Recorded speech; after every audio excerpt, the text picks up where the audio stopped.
तो चलिए आज हम जानेंगे रासायनिक साम्य या रासायनिक साम्यावस्था क्या होती है।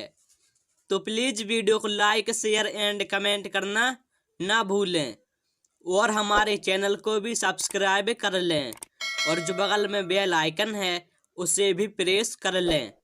तो चलिए अब हम वीडियो को स्टार्ट करते हैं और अब हम जान लेते हैं रासायनिक साम्य या रासायनिक साम्यावस्था क्या होती है। किसी उत्क्रमणीय अभिक्रिया की वह अवस्था जिसमें अग्र एवं पश्च दोनों क्रियाओं के वेग आपस में बराबर होते हैं रासायनिक साम्यावस्था या रासायनिक साम्य कहलाता है। अर्थात तो पहले तो हम यह जान लेते हैं कि उत्क्रमणीय अभिक्रिया क्या होती है। वह अभिक्रिया जो दोनों दिशाओं में संपन्न होती है उसे हम उत्क्रमणीय अभिक्रिया कहेंगे। जैसे यहाँ पर N2 प्लस 3 H2 मिलकर 2 NH3 अर्थात अमोनिया बनाते हैं और यह अमोनिया इस नाइट्रोजन और हाइड्रोजन में टूट जाती है। तो यह अभिक्रिया दोनों दिशाओं में संपन्न हो रही है। तो ये उत्क्रमणीय अभिक्रिया का चिन्ह है और यह अभिक्रिया इस दिशा से भी संपन्न हो रही है और इस दिशा से भी संपन्न हो रही है। तो हम इसे उत्क्रमणीय अभिक्रिया कहेंगे और रासायनिक साम्य कहलाता है किसी उत्क्रमणीय अभिक्रिया की वह अवस्था जिसमें अग्र अर्थात यह कहलाता है अग्र अर्थात जो क्रियाकारक होते हैं वह वाला भाग अग्र कहलाता है और जो उत्पाद बनता है वह वाला भाग पश्च कहलाता है। तो इसमें दोनों अभिक्रियाओं के वेग समान हैं। यहाँ पर N2 प्लस 3 H2 और 2 NH3 दोनों समान हैं। तो यही रासायनिक साम्य कहता है। तो चलिए अब हम आगे बढ़ते हैं और अब हम जान लेते हैं रासायनिक साम्य या रासायनिक साम्यावस्था की विशेषताएं। तो रासायनिक साम्य की निम्न विशेषताएं हैं। तो पहला पॉइंट हो जाएगा इसमें अग्र अभिक्रिया का वेग पश्च अभिक्रिया के बराबर होता है। अर्थात यहाँ पर अभी अभी हमने देखा है कि अग्र अभिक्रिया का वेग पश्च अभिक्रिया के वेग के बराबर होता है।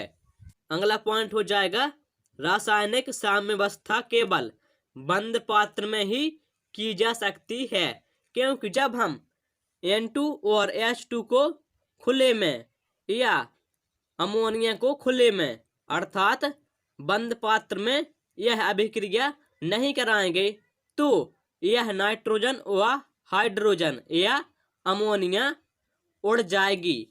तो इससे रासायनिक साम्य की क्रिया केवल बंद पात्र में ही की जा सकती है।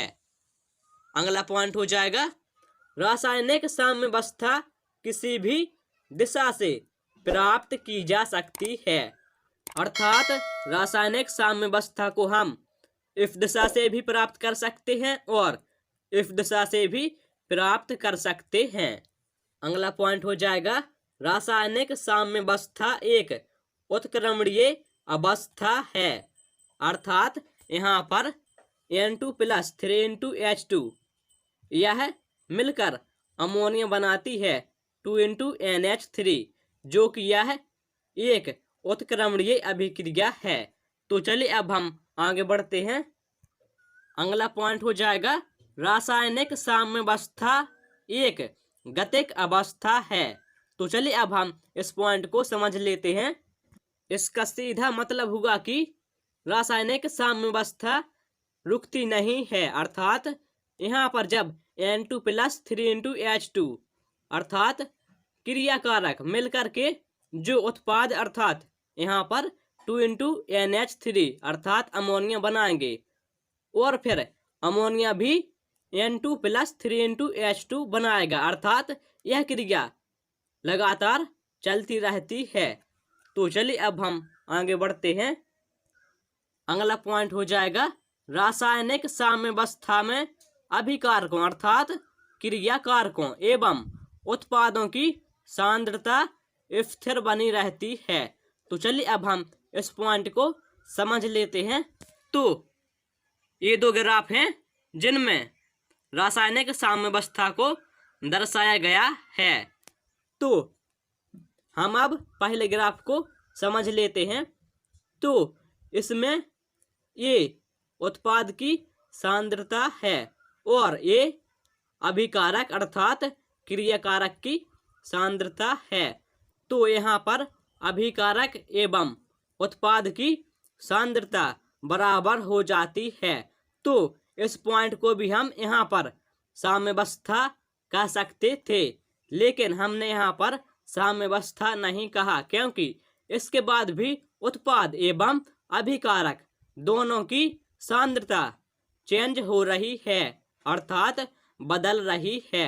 तो रासायनिक साम्यावस्था के लिए यह आवश्यक नहीं होता है कि अभिकारक एवं उत्पाद दोनों की सांद्रता बराबर हों, बल्कि यह आवश्यक होता है कि दोनों की सांद्रताएं स्थिर हों। अर्थात यहाँ पर हम कह सकते हैं कि इसके बाद अभिकारक एवं उत्पाद दोनों की सांद्रता स्थिर हो जाती है। तो इसको हम साम्य कहेंगे। तो हमें यहाँ पर अभिकारक एवं उत्पाद दोनों की साम्यावस्था मिली। तो चलिए अब हम इस डायग्राम को समझ लेते हैं।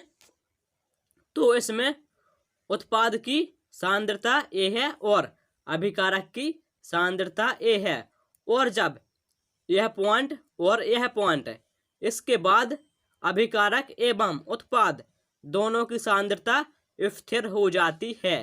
तो इस डायग्राम में हमें यह पॉइंट रासायनिक साम्यावस्था का मिला। तो इन दोनों में अलग अलग तरीके से रासायनिक साम्यावस्था को समझाया गया है। Thank you.